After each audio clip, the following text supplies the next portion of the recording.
ஓம் ஸ்ரீ வராகிதாயே போற்றி போற்றி, சிம்ம வாகினியே போற்றி. நல்லதே நினைப்போம், நல்லதே நடக்கும். சக்தி வராகியின் பிள்ளைகளுக்கு இந்த வராகி தாயின் ஆசீர்வாதம் என்றுமே முழுமையாக கிடைக்கும். இன்று உன் தாயானவள் உன் குலதெய்வ வாக்கினை அல்லவா உனக்கு கொண்டு வந்திருக்கின்றேன். நீண்ட நாட்களுக்கு பிறகு உன்னுடைய குலதெய்வத்திடம் இருந்து உனக்கான நல்ல செய்தி ஒன்று வந்திருக்கிறது. என் தங்கமே, இந்த நல்ல நாளில் உன் குலதெய்வம் உனக்கு நல்ல வாக்கு தர வேண்டும் என்று நினைக்கிறார்கள். அதற்கு அவர்கள் தேர்ந்தெடுத்திருப்பது உன் தாயானவள் என்னைத்தான். என் தங்கமே, அவர்கள் உன்னிடத்தில் பேச வேண்டும் என்று நினைத்த விஷயம் உன்னுடைய வாழ்க்கை சம்பந்தமானதுதான், வேறெதுவும் கிடையாது. என் பிள்ளையே, நீ உன் வாழ்க்கையில் நடக்கின்ற ஒவ்வொரு நிகழ்வுகளையும் இந்த தாயானவள் நான் வந்து பார்ப்பதற்கு முன்பாக அவர்கள் பார்க்க தொடங்கி விடுகிறார்கள் அல்லவா? அவர்கள்தானே முதன்மையானவர்கள். நீ என்ன நிகழ்வுகளை இல்லத்தில் நடத்தினாலும், உன் வாழ்க்கையில் என்ன நடந்தாலும் அது யாருக்கு தெரிகின்றதோ இல்லையோ, உன்னுடைய குலதெய்வத்திற்கு சர்வ நிச்சயமாக தெரியும் என்பதில் எந்த ஒரு மாற்று கருத்தும் கிடையாது. இந்த தாயானவள் நானே உன் குலதெய்வத்திற்கு பின்னால் தான் உன்னை காண வர முடியும் என்பதை நீ புரிந்து கொள்ள வேண்டும். உனக்கு என்ன கஷ்டம் வந்தாலும், உனக்கு என்ன பிரச்சனைகள் வந்தாலும், உன்னை தேடி முதலில் வருவது உன்னுடைய குலதெய்வம் என்பதில் எந்த ஒரு மாற்று கருத்தும் கிடையாது. என் தங்கமே, உன்னுடைய குலதெய்வம் உன் கஷ்டங்களை எல்லாம் முன்னின்று காண்கின்றார்கள். அவர்கள் தருகின்ற வாக்கினை ஒருபொழுதும் நீ தவறவிட்டு விடக்கூடாது. ஏனென்றால் என் பிள்ளையே, உன்னுடைய வாழ்க்கையில் நடக்க இருக்கின்ற எல்லா விஷயங்களையும் தெரிந்து வைத்திருப்பவர்கள் அவர்கள்தான். நிச்சயமாக உனக்கு அதற்கான நல்ல தீர்வினையும் கொண்டு வந்து சேர்ப்பார்கள் என்பதில் எந்த ஒரு சந்தேகமும் வேண்டாம். உன்னுடைய பிரச்சனைகளுக்கெல்லாம் முதலில் தீர்வு அவர்களிடம்தான் அதிகமாக இருக்கும். அவர்கள் சொல்கின்ற எல்லா விஷயங்களையும் உன் அம்மா நான் அப்படியே உன் வாழ்க்கையில் நடத்தி கொடுப்பேன். நான் தனித்து நின்று எதையும் உன் வாழ்க்கையில் செய்வது கிடையாது. உன் குலதெய்வத்திடம் இருந்து கருத்து கேட்டுதான் உன் வாழ்க்கையில் என்ன நடத்த வேண்டும் என்ற முடிவுகளை நான் எடுக்க முடியும். இது நாள் வரையிலும் உன் வாழ்க்கையில் நீ எத்தனையோ வேதனைகளை அனுபவித்திருப்பாய், எத்தனையோ கஷ்டங்களை கண்டிருக்கின்றாய், எத்தனையோ சோதனைகளையும் நீ கண்டிருக்கின்றாய். பல சோதனைகளை கண்டு இந்த வாழ்க்கையில் நீ வெற்றி பெறக்கூடிய சூழ்நிலையை இப்பொழுதுதான் உணர தொடங்கி இருக்கின்றாய்.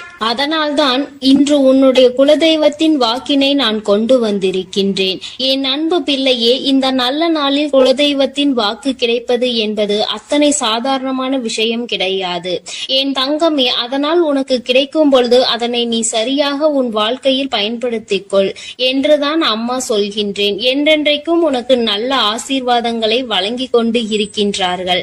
அவர்களை நீயே வேண்டாம் என்று தள்ளி நிற்க சொன்னாலும் அவர்கள் உன்னை விட்டு ஒரு அடி கூட விலகி நிற்பது இல்லை என்பதை நீ புரிந்து கொள்ள வேண்டும். என் தங்கமே, எல்லாவற்றிற்கும் முதன்மையாக இருக்கக்கூடிய உன் குலதெய்வம் இன்று உனக்கு தர வந்திருக்கின்ற இந்த வாக்கானது உன்னுடைய வாழ்க்கையில் அதிசக்தி வாய்ந்த வாக்காக இருக்கும். என் குழந்தையால் மறக்க முடியாத நல்ல வாக்காக இருக்கும். என் தங்கமே, நான் எப்பொழுதும் உன்னை தேடி வந்து உன்னோடு பேசிக் கொண்டிருப்பதை உன் குலதெய்வம் கண்டதினால்தான் என் மூலமாக உன்னிடத்தில் பேசுகிறார்கள். அதற்கும் என் பிள்ளைக்கு சந்தேகம் வரும் அல்லவா? குலதெய்வம் என்னிடத்தில் பேச வேண்டியதுதானே, எதற்காக உன் மூலமாக என்னிடத்தில் பேசுகிறார்கள் என்ற சந்தேகம் உனக்கு வரத்தானே செய்யும். என் தங்கமே, உன்னுடைய சந்தேகத்திற்கான பதிலை நான் இப்பொழுதே உன்னிடம் சொல்லிவிடுகின்றேன். நீ என்னோடு அதிக அன்போடு இருப்பதனால் என் மூலமாக உன்னை காண வந்திருக்கின்றார்கள். அப்படியானால் ஒரே நேரத்தில் உன்னுடைய குலதெய்வத்தையும் உன்னுடைய இஷ்ட தெய்வத்தையும் கண்டுவிட்ட பலன் உனக்கு கிடைத்து விடும் அல்லவா? என் தங்கமே, இந்த தாயானவள் உன் வாழ்க்கையில் எந்த அளவிற்கு இடத்தை பிடித்திருக்கிறேன் என்பது நான் நன்கு உணர்ந்த விஷயம்தான். என் பிள்ளையே, நீண்ட நாளாக உன் தாயானவள் உன் வாழ்க்கையில் இருக்கின்ற ஒரு கஷ்டத்தை புரிந்துதான் அதற்கான தீர்வினை கொடுப்பதற்காக வந்திருக்கின்றேன். இனி இந்த வாழ்க்கையில் உனக்கு நல்லது நடக்கும் என்பதை நீ முழுமையாக நம்பிவிட்டாலே போதும். எல்லா கஷ்டங்களிலும் இருந்து உனக்கு நான் நிச்சயமாக ஒரு நல்ல நிலையை கொடுப்பேன். இதில் எந்த எந்த ஒரு மாற்று கருத்தும் கிடையாது. எல்லா சூழ்நிலைகளும் உன் வாழ்க்கையில் மாறிவிடும். குலதெய்வம் இன்று உனக்கு தருகின்ற வாக்கினை சரியாக கேட்டுக்கொள். அதை உன்னுடைய மனதிற்குள் நீ பதிய வைத்துக்கொள். என் குழந்தையே, உன் குலதெய்வம் உன்னிடத்தில் சொல்கின்ற முக்கியமான விஷயம், உன் வாழ்க்கையில் பல மாற்றங்கள் ஏற்பட போகிறது என்றுதான் சொல்கின்றார்கள். ஒரு கஷ்டத்தில் இருந்து நீ மீண்டு வர போகின்றாய். உன்னை கை நீட்டி பேசிய ஒருவர் உன்னிடத்தில் மன்னிப்பு கேட்க போகின்றார். உன் மனதினை காயப்படுத்திய ஒருவர் இன்று வேதனைப்பட்டு கொண்டிருக்கிறார். குலதெய்வத்தின் முன்னால் நின்று யாரெல்லாம் உன்னை சபித்தார்களோ அவர்கள் வாழ்க்கை கேள்விக்குறியாக மாறி நின்று கொண்டிருக்கிறது. இப்படி ஒவ்வொருவரும் அவர்கள் வாழ்க்கையில் செய்திருக்கின்ற விஷயங்களை கண்டு மனம் வேதனைப்பட போகின்றார்கள். உனக்கு வாழ்க்கையில் கஷ்டம் வந்துவிட்டது என்று எண்ணி வருத்தப்படாமல், என் பிள்ளையே, இனி உன் வாழ்க்கையில் நடப்பது எல்லாமே உன் சந்தோஷத்தை மட்டுமே அடிப்படையாக கொண்டது என்பதை நீ புரிந்து கொண்டால் போதும். என் பிள்ளையே, இந்த வாழ்க்கை உனக்கு கொடுத்தது எல்லாமே இனி உன்னுடைய மனநிலையில் சந்தோஷத்தை கொண்டு வந்து கொடுக்கும் என்பதை நீ புரிந்து கொண்டால் போதும். எல்லோரும் ஒரு நாள் இந்த தாயானவள் என்னுடைய வாழ்க்கையில் என்ன நடத்தி கொடுத்தாள் என்று நிச்சயமாக யோசிக்கின்றபடி உன் வாழ்க்கையில் அம்மா நிச்சயமாக நல்ல விஷயத்தை நடத்தி கொடுப்பேன் என்பதை நீ புரிந்து கொண்டால் போதும். இப்பொழுதெல்லாம் இந்த வாழ்க்கையில் நீ பட்ட கஷ்டங்களுக்காக வேதனைப்பட்டு நின்றாயோ, அந்த நேரத்தில் எல்லாம் உன் குலதெய்வமும் உன் தாயானவள் நானும் உன்னை காக்க வந்திருக்கிறோம் என்பதை ஒரு நாளும் நீ மறந்துவிடக் கூடாது. ஒரு விஷயம் தவறு என்று தெரிந்துவிட்டால் அதை ஒரு நாளும் என் பிள்ளை நீ செய்ய துணியாதே. அதே நேரத்தில் ஒரு விஷயத்தை செய்யும் பொழுது அது உனக்கு சரி என்று தோன்றிவிட்டது என்றால் யார் சொன்னாலும் அதன் பிறகு அதை நீ நிறுத்தி விடாதே. நல்லபடியாக அதை செய்து நீ வெற்றி பெறுவதற்கான முயற்சிகளை எடுத்துக்கொள்ள வேண்டுமே தவிர ஒரு நாளும் என் பிள்ளை இந்த வாழ்க்கையில் நீ அடைய நினைக்கின்ற விஷயங்களை அடையாமல் விட்டுவிடக் கூடாது. உன்னுடைய முயற்சி இந்த வாழ்க்கையில் அதிகமாக இருப்பது போல இனி உன் வாழ்க்கையில் நடப்பது எல்லாமே உன் சந்தோஷத்தை மட்டுமே அடிப்படையாக கொண்டது என்பதனை நீ புரிந்து நடந்து கொள்ள வேண்டும். உனக்கு என்றென்றைக்கும் உன்னுடைய குலதெய்வம் துணை இருக்கின்றது என்பதை புரிந்து கொண்டு உனக்கு என்னாலும் இந்த தாயானவளினுடைய ஆசீர்வாதங்கள் இருக்கும் என்பதை நினைவில் வைத்துக் கொண்டு நீ செய்ய நினைக்கின்ற விஷயங்கள் எல்லாவற்றையும் சரியாக செய்து கொண்டு இருக்க வேண்டும். என் தங்கமே, என்றெல்லாம் இந்த தாயானவள் உன் வாழ்க்கையில் வருகின்றாரோ என் தங்கமே, என்றெல்லாம் இந்த தாயானவள் உன் வாழ்க்கையில் வருகின்றாளோ அன்றெல்லாம் என் கூட உன்னை காண உன் குலதெய்வமும் வருகிறார் என்பதை நீ மறந்துவிடக் கூடாது. என் பிள்ளையே, எந்த விஷயங்களை உன் வாழ்க்கையில் செய்வதாக இருந்தாலும் நாங்கள் இருவரும் கலந்து ஆலோசித்துதான் உனக்கு செயல்படுத்துவோம் என்பதையும் நீ நினைவில் வைத்துக் கொள்ள வேண்டும். என் பிள்ளையே, நீ கேட்பதை தெளிவாக கேட்க வேண்டும். அப்பொழுதுதான் உனக்கு கொடுக்கின்ற தெய்வங்களும் எதையும் யோசிக்காமல் கொடுக்கும் என்பதை நீ புரிந்து கொள்வாய். எதையும் கண்மூடித்தனமாக உனக்கு கிடைக்க வேண்டும் என்று நீ நினைத்து கொண்டிருந்தால் நிச்சயமாக அது உன்னை வந்து சேராது. உனக்கு பிறகு அதனால் நீ படுகின்ற கஷ்டங்களை நாங்கள் வேடிக்கை பார்க்க முடியாது. எதை கொடுக்க வேண்டுமோ அதை சர்வ நிச்சயமாக உனக்கு நாங்களே தேடி வந்து கொடுப்போம் என்பதில் எந்த ஒரு மாற்று கருத்தும் கிடையாது.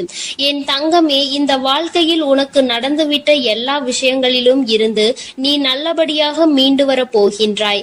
அவர் உன் வாழ்க்கையில் உனக்கு கஷ்டங்களை கொடுக்கிறார் என்று நீ நினைத்து விடாதே. அவர்கள் நிச்சயமாக உன்னை நினைத்து வருத்தப்படதான் செய்கின்றார்கள். உனக்கு நல்ல நேரம் ஆரம்பித்து விட்டது என்பதை தான் உன் குலதெய்வம் இன்று நான் உன்னிடத்தில் சொல்ல வந்தேன். இனி எந்த சூழ்நிலையிலும் நீ கவலைப்படாமல் இரு. நான் உன் வாழ்க்கையை உயர்நிலைக்கு கொண்டு செல்ல போகின்றேன். என் குழந்தையே, உன் குலதெய்வ வாக்கினை நீ கேட்டுவிட்டாய் அல்லவா? உன்னோடு இருந்து உன் வாழ்க்கையை உயர்த்துவதற்காக அவர்கள் வந்திருக்கின்றார்கள். இனி ஒருபோதும் என் பிள்ளை நீ தடம் புரண்டு சென்று விடாதே. நல்லது நடக்கின்ற நேரத்தில் உன் குலதெய்வம் உன்னை காண வந்திருக்கிறது என்றால் என் பிள்ளையே, இனி இந்த வாழ்க்கையில் என்றென்றைக்கும் உனக்கு சந்தோஷம் மட்டுமே நிலைத்திருக்க போகிறது என்பதை நீ புரிந்து கொண்டு விட்டால் போதும். என் அன்பு பிள்ளைக்கு இந்த தாயானவளினுடைய ஆசீர்வாதங்களும் உன் குலதெய்வத்தினுடைய ஆசீர்வாதங்களும் எப்பொழுதும் முழுமையாக கிடைக்கும். என் தங்கமே, அதனால் நீ எதற்காகவும் கலங்காதே, எதை நினைத்தும் வருந்தாதே. நீ நல்லதையே நினைத்தால் உன் வாழ்வில் எல்லாம் உனக்கு நல்லதாக மட்டுமே நடக்கும். என் அன்பு பிள்ளையே, உன்னை கண்ணீர் சிந்த வைத்தவர்கள் கண்கலங்கி நிற்க போகின்றார்கள். என் தங்கமே, இன்று இந்த தாயானவள் உன்னுடைய குலதெய்வ வாக்கினை கொண்டு வந்திருக்கின்றேன். குலதெய்வ வாக்கை தவிர்த்து விடாதே. ஏனென்றால் உன்னுடைய மிகப்பெரிய கேள்விக்கு உன் குலதெய்வத்திடம் இருந்து உனக்கு பதில் வந்திருக்கின்றது. என் தங்கமே, இன்று இந்த தாயானவள் உன்னை தேடி வந்து உனக்கான நல்ல வாக்கினை கொண்டு வந்ததற்கு மிகவும் முக்கியமான காரணம் என்ன தெரியுமா? என் பிள்ளைக்கு மனதில் இருக்கின்ற ஒரு மிகப்பெரிய குழப்பத்திற்கு தீர்வினை கொண்டு வந்து சேர்க்க வேண்டும் என்பதுதான். நான் இங்கே கண்ணீர் சிந்துகிறேன், யாருக்கும் எந்த துரோகத்தையும் செய்யாமல். ஆனால் என்னை கண்ணீர் சிந்த வைத்தவர்கள், என்னை மனம் வருந்த வைத்தவர்கள் அங்கே நிம்மதியாக இருப்பதற்கு என்ன காரணம் தாயே என்று என் பிள்ளை நீ என்னை பார்த்து கேட்கின்றாய் அல்லவா? இந்த கேள்விக்கு உனக்கு நான் பதில் கொடுக்க வேண்டும் அல்லவா? என் குழந்தையே, நீ எத்தனையோ கண்ணீர் சிந்தினாய். சரி, நீ இப்படி கண்ணீர் சிந்துவதற்கு யார் காரணம் என்று ஒரு நொடி உணர்ந்து பார்த்தாயா? உண்மையாகவே நீ இப்பொழுது சிந்திய இந்த கண்ணீருக்கு அவர்கள் உண்மையில் தகுதியுடையவர்கள் தானா? அவர்கள் பேச்சுக்கு நீ மதிப்பு கொடுத்தது நியாயம்தானா என்பதை முதலில் நீ தெளிவாக புரிந்து கொண்டிருந்தால் உனக்கே பாதி பதில் அப்பொழுதே கிடைத்திருக்கும். சரி, அவர்கள் சொல்வதை சொல்லிவிட்டார்கள், நீயும் அழுவதை அழுது விட்டாய். இப்பொழுது உன் குலதெய்வம் இதற்கு பதில் சொல்ல வந்ததற்கு காரணம் என்ன தெரியுமா? இது உன் குலதெய்வத்தின் வார்த்தைகளுக்கு உன் வாழ்க்கையில் இடம் கொடுக்க வேண்டிய காரியமாக மாறிவிட்டது. ஏனென்றால் இந்த பிரச்சனைகள் உன் குலத்தில் இருக்கின்ற பிள்ளைகளுக்கு இடையே ஆனது. குலதெய்வம் 2 பேருக்குமே தெய்வமாக உனக்கு இருக்கலாம், அவர்களுக்கு இல்லாமலும் போகலாம். ஆனால் உன் குலதெய்வம் அப்படி அல்ல. இருவருக்குமே உன் குலதெய்வம் ஒன்று என்பதனால் இப்பொழுது அவர்கள் இதற்கு பதில் தர வேண்டிய கட்டாயம் வந்துவிட்டது. நீ சிந்திய கண்ணீர் அவர்கள் மனதை அல்லவா ரணமாக்கி விட்டது. நீ தேவையோடுதான் கண்ணீர் சிந்தினாய், தேவையில்லாமல் கண்ணீர் சிந்தவில்லை. இதுவெல்லாம் அவர்களுக்கு நன்றாக தெரியும். என் குழந்தையே, நீ தவறுகள் செய்திருந்தாலும் சரி, தவறுகள் செய்யாவிட்டாலும் சரி, அதற்கு என்ன விஷயங்கள் என்ன காரணங்களாக உன் வாழ்க்கையில் வந்தாலும் அதை நீ சரியான கோணத்தில் எதிர்கொண்டு இருக்க வேண்டுமே தவிர ஒருபொழுதும் அழுது உன்னுடைய நிலையில் இருந்து நீ இறங்கி வந்திருக்க கூடாது. என் குழந்தையே, நீயாகவே உன்னுடைய நிலையில் இருந்து இறங்கி வந்ததனால் இன்று உனக்கு இருக்கின்ற கஷ்டங்கள் ஏராளமாகிவிட்டது. நீ இந்த நிலையில் இருக்க வேண்டும் என்று எண்ணி அவர்கள் இந்த காரியங்களை செய்தார்கள். இப்பொழுது சந்தோஷமாக அவர்கள் இருக்கின்றார்கள். அவர்களுக்கு சந்தோஷத்தை கொடுத்துவிட்டு நீ இங்கே வேதனைப்பட்டு கொண்டிருக்கிறாய் என்றுதான் உன்னுடைய குலதெய்வம் சொல்கின்றார்கள். அது மட்டும் அல்லாமல் நீ இன்னமும் சில செயல்களை வேண்டாதவைகளாக செய்து கொண்டிருக்கிறாய் என்று அவர்கள் மனம் வருத்தப்படுகின்றார்கள். யாருக்கு என்ன பிரச்சனை என்றாலும் அதை இழுத்து உன் தலையில் போட்டுக் கொள்வதே மிகப்பெரிய வேதனைக்குரிய செயலாகும்.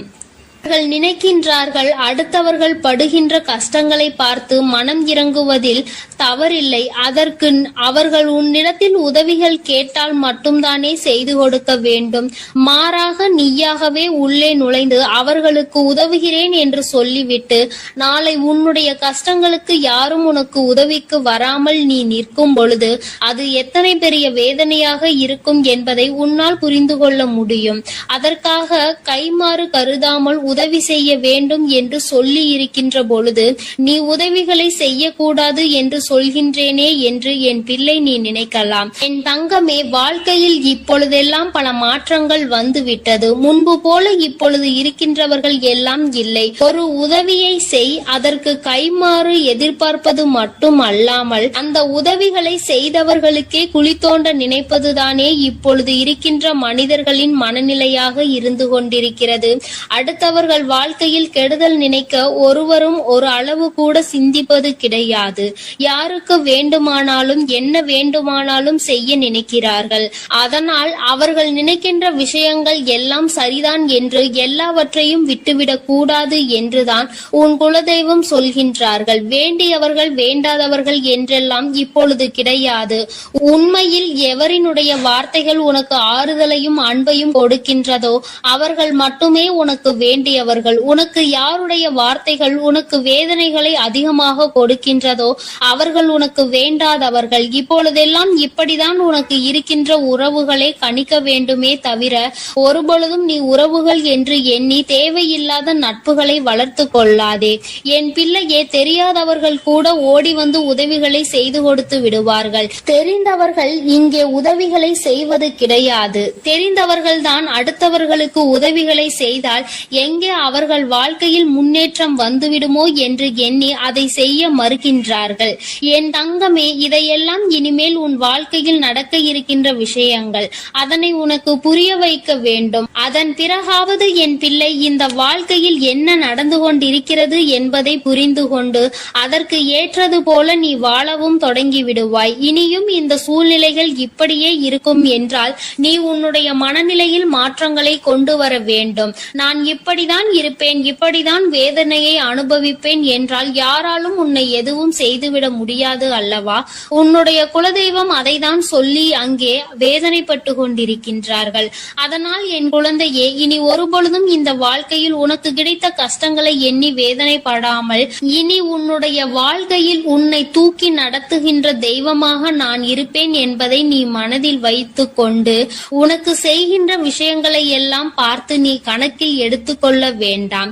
யாரை விட்டுவிட வேண்டும் என்பது உன்னுடைய கையில் தான் இருக்கிறது. எல்லாவற்றிற்கும் மேலாக இந்த வாழ்க்கை உனக்கு கொடுக்க நினைத்த சோதனைகளை எல்லாம் நீ கடந்து வந்து யார் உன்னை அள வைத்தார்களோ அவர்கள் முன்னிலையில் நீ வாழ்ந்து காட்ட வேண்டும். உன் குலதெய்வம் இன்னொன்றையும் சொல்லி இருக்கின்றார்கள். உன்னை கண்ணீர் சிந்த வைத்தவர்கள் அங்கே மிகுந்த மனவேதனைக்கு ஆளாகி நிற்க போகின்றார்கள். அடுத்தவர்களுக்கு வேதனையை கொடுப்பதற்கு முன்பாக சற்று சிந்தித்து இருந்தால் இன்று அவர்கள் நல்ல நிலைக்கு வந்திருப்பார்கள். ஆனால் அவர்கள் இன்று உன் குலதெய்வத்தின் கையால் தண்டனை பெறுவதற்கு தயாராக நிற்கின்றார்கள். இனியாவது இந்த வாழ்க்கையை பற்றிய கவலை மற்றவர்கள் மீது செலுத்தாமல் உனக்கு நல்லபடியாக இருக்கும் என்பதை நீ மனதார நம்பிவிட்டால் போதும். எப்பொழுதுமே உனக்கு மன நிம்மதி கிடைக்கும். உன் குலதெய்வம் உனக்கு துணையாக இருக்கின்றது. உன் குலத்தில் இருக்கின்றவர்கள் தானே என்று அவர்கள் யாரையும் விட்டுவிடுவதில்லை. அவர்கள் தவறு செய்கின்றவர்களுக்கு தண்டனை என்ற ஒன்று எப்பொழுதும் கிடைத்தே தீரும் என்றுதான் சொல்கின்றார்கள். அந்த தண்டனையை அவர்கள் இந்த வாழ்க்கையில் அனுபவித்தே தீருவார்கள் என்பதிலும் எந்த மாற்று கருத்தும் கிடையாது. எதுவாக இருந்தாலும் இல்லையே, நீ மட்டும் மனதார எந்த துரோகத்தையும் செய்து விடாதே. இனி இந்த வாழ்க்கை உனக்கு நல்லதை கொடுக்க வேண்டும் என்றால் கெட்ட மனிதர்களிடம் இருந்து சற்று ஒதுங்கி இருக்க பழகிக்கொள். அவர்களை பற்றி தெளிவாக புரிந்து கொண்டு அவசரப்பட்டு நீ அழுது உன்னுடைய பலவீனத்தால் உன் சந்தோஷத்தை நீயே இழந்து விடாதே. என் அன்பு பிள்ளைக்கு இந்த தாயானவளினுடைய ஆசீர்வாதங்களும் உன் குலதெய்வத்தினுடைய ஆசீர்வாதங்களும் எப்பொழுதும் முழுமையாக கிடைக்கும்.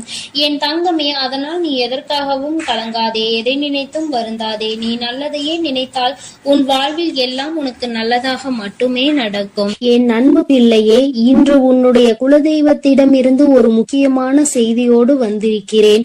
அவர் உன்னுடைய வாழ்க்கை சம்பந்தமான ஒரு செய்தியினை தான் கொண்டு வந்திருக்கிறார். என் தங்கமே, என் மூலமாக அதனை உனக்கு தெரிவிக்க வேண்டும் என்று அவர்கள் ஆசைப்படுகின்றார்கள். ஏனென்றால் இந்த வராகியாகிய என்னுடைய ஆசீர்வாதங்களும் என்னுடைய உதவியும் சேர்ந்து உனக்கு கிடைக்க வேண்டும் என்று அவர்கள் நினைக்கின்றார்கள்.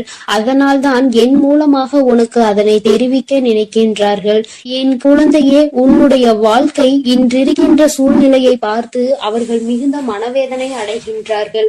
ஏனென்றால் தேவையில்லாத அர்த்தமில்லாத கோபங்களினால் உன்னுடைய வாழ்க்கை இன்று தலைகீழாக மாறி கிடக்கின்றது. உன்னுடைய உண்மையான அன்பினை ஏற்றுக்கொள்ள முடியாமல் அதற்கு மதிப்பு கொடுக்காமல் தேவையில்லாத கோபதாபங்களால் உன்னை பிரிந்து உன்னுடைய உறவுகள் இருந்து கொண்டிருக்கிறது. என் தங்கமே, உன்னுடைய குலதெய்வம் இவற்றை எல்லாம் பார்த்து கொண்டுதான் இருக்கிறது. அவர்களுக்கு தெரியும் அல்லவா யார் மீது தவறு இருக்கின்றது, யார் மீது தவறு இல்லை என்று. என் தங்கமே, உன் மீது தவறு இல்லை என்பதை அவர்கள் நன்றாக புரிந்து கொண்டுதான் இப்பொழுது உன்னோடு பேச, உனக்கு நல்ல வாக்கு கொடுக்க, உன் மனதிற்கு நல்ல ஆறுதல் கொடுக்க வந்திருக்கின்றார்கள். உன்னுடைய மனதில் இருக்கின்ற வேதனைகளை அவர்களை விட வேறு யாராலும் உணர்ந்து கொள்ள முடியாது.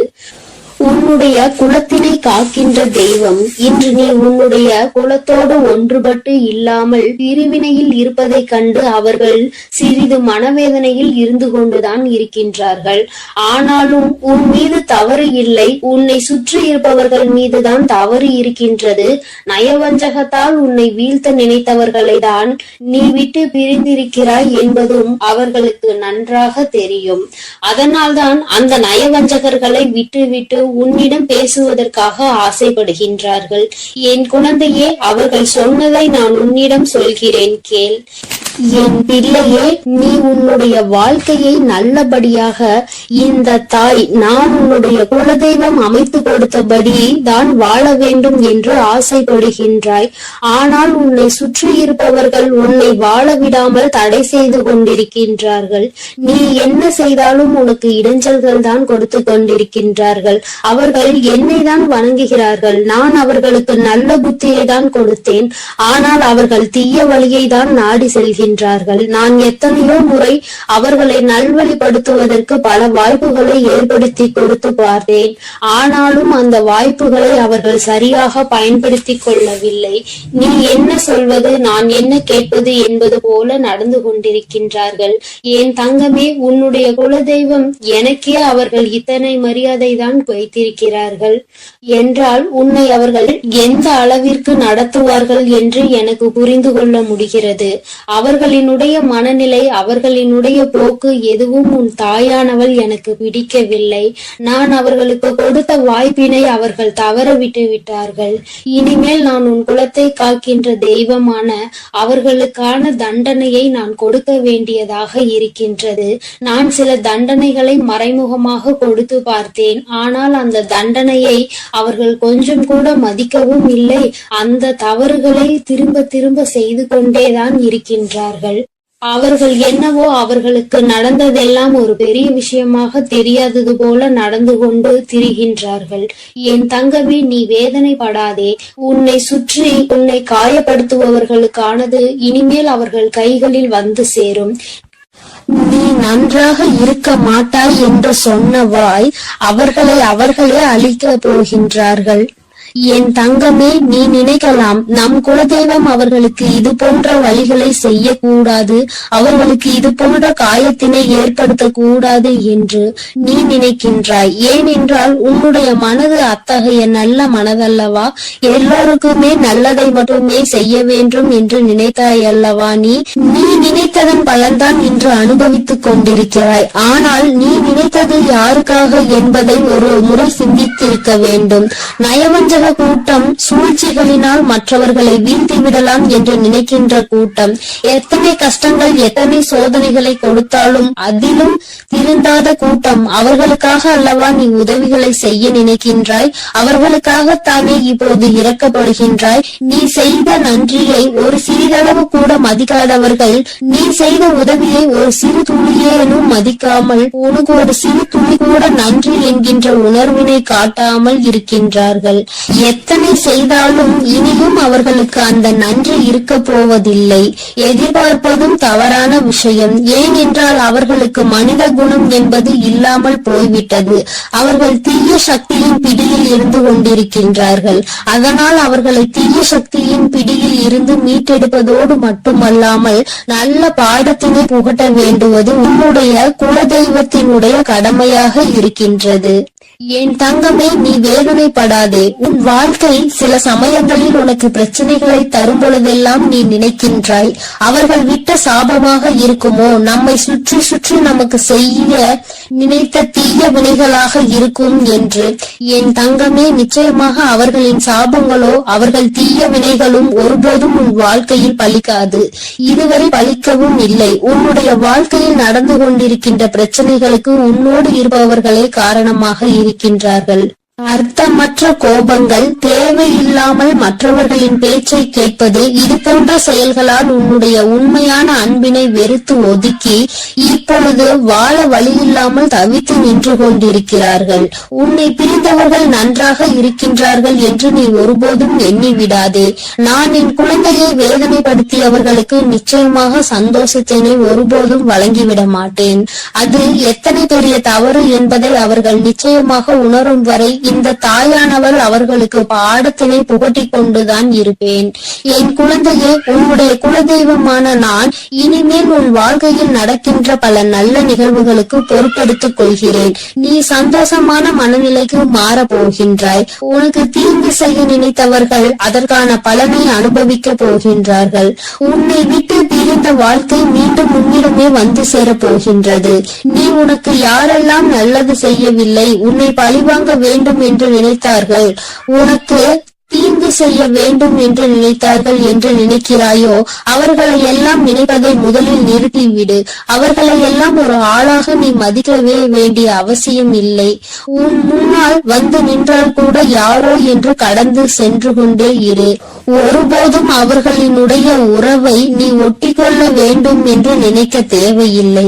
இந்த உறவு உன் வாழ்க்கை முழுவதும் தொடரப்போவதும் இல்லை. நிச்சயமாக ஏதாவது ஒரு இக்கட்டான கட்டத்தில் உன்னை யார் என்று தெரியாதது போல நடந்து கொள்வார்கள். நிறைய அதற்கான வாய்ப்புகள் இருக்கின்றது. இன்றிருக்கின்ற மனிதர்களின் மனநிலை எல்லாம் அப்படிதான் இருக்கிறது. எல்லாம் தனக்கு மட்டும்தான், வேறு யாருக்கும் எதுவும் கொடுக்க கூடாது என்ற எண்ணம் அவர்களுக்குள் இருக்கும் வரை அவர்கள் வாழ்க்கையில் ஒருபோதும் எந்த ஒரு முன்னேற்றத்தையும் கண்டுவிட முடியாது. என் குழந்தைகளை, நான் என்னுடைய குடும்பம் ஒற்றுமையாக இருக்க வேண்டும் என்றுதான் ஆசைப்பட்டேன். ஆனால் அதில் இது போன்ற நயவஞ்சகர்கள் இருக்கும் பொழுது நானே ஒற்றுமையாக இருப்பதே எப்படி என்று யோசிக்க ஆரம்பித்து விட்டேன். இது போன்ற நயவஞ்சகர்களின் பிடியில் என்னுடைய குழந்தை சிக்காமல் இருப்பதே நல்லது என்பதை உணர்ந்து கொண்டேன். எனக்கு என்ன கஷ்டம் வந்தாலும் என்னுடைய குலதெய்வம் என்னை கைவிடாது, என்னை நிச்சயமாக காப்பாற்றும் என்று நீ நல்ல எண்ணத்தோடு நினைக்கின்றாய் அல்லவா? நிச்சயமாக உன்னை ஒருபோதும் நான் கைவிட மாட்டேன். அதே சமயத்தில் உன் குடும்பத்திலேயே இருப்பவரே அவருக்கு நல்லது செய்வேன் என்று நினைத்து கொண்டு அவர் மனதில் எந்த ஒரு நல்ல எண்ணங்களும் இல்லாமல், நேர்மை என்பது துளி கூட இல்லாமல் செயல்களை செய்து கொண்டு இருக்கும் பொழுது ஒருபோதும் என்னுடைய ஆசிகள் அவர்களுக்கு கிடைக்காது. என் தங்கமே, உன்னுடைய குலதெய்வத்தினை வாக்கினை கேட்டாய் அல்லவா? ஒருபோதும் உனக்கு நயவஞ்சகத்தை செய்பவர்கள், உனக்கு துரோகத்தை செய்ய நினைப்பவர்களுக்கு அவர்கள் ஒருபோதும் துணை போகவும் மாட்டார்கள். அவர்களுக்கு எந்த ஒரு நல்ல விஷயங்களையும் செய்து கொடுக்கவும் மாட்டார்கள். உன்னுடைய உண்மையான பக்திக்கு நிச்சயமாக அவர்கள் நல்ல பலனை கொடுப்பார்கள். அதனால் நீ துரோகிகளை நினைத்து வருத்தப்படாதே, அவர்களை நினைத்து வேதனைப்படாதே. என்ன வேண்டுமானாலும் அவர்கள் செய்துவிட்டு போகட்டும். உன்னுடைய குலதெய்வத்தோடு இந்த வராகியும் உனக்காக எப்பொழுதும் நிற்கும் பொழுது நீ எதற்காகவும் வருந்த கூடாது. அவரவர் செய்கின்ற காரியங்களுக்கான பலனை நிச்சயமாக அவரவர்களே அனுபவிப்பார்கள். அவை எல்லாம் இனி உன் கண்முன்னே நிகழும் என்பதில் எந்த ஒரு மாற்று கருத்தும் கிடையாது. தன்னுடைய வினையை தானே சுமந்துவிட்டு செல்லட்டும். நீ இது போன்ற மனிதர்கள் இடையே ஒருபோதும் பழக்கத்தை வைத்துக் கொள்ள வேண்டாம். இனியும் இந்த நட்பு தொடருவதனால் எந்த ஒரு பயனும் இல்லை என் செல்ல குழந்தையே. அதனால் நீ கவனமாக இரு. நானும் உன் குலதெய்வமும் எப்போதும் உன்னோடே இருக்கிறோம். நீ எதற்காகவும் கலங்கி நிற்க வேண்டாம். நான் உங்களோடு இருந்து உங்களை எப்பொழுதும் வழிநடத்தி சென்று கொண்டேதான் இருக்கிறோம். என் அன்பு பிள்ளைகளுக்கு இந்த வராகி அம்மாவின் ஆசீர்வாதமும் அருளும் முழுமையாக கிடைக்கட்டும். ஓம் அண்ட பேரண்டமே போற்றி, ஓம் ஆதி வராகியே போற்றி போற்றி.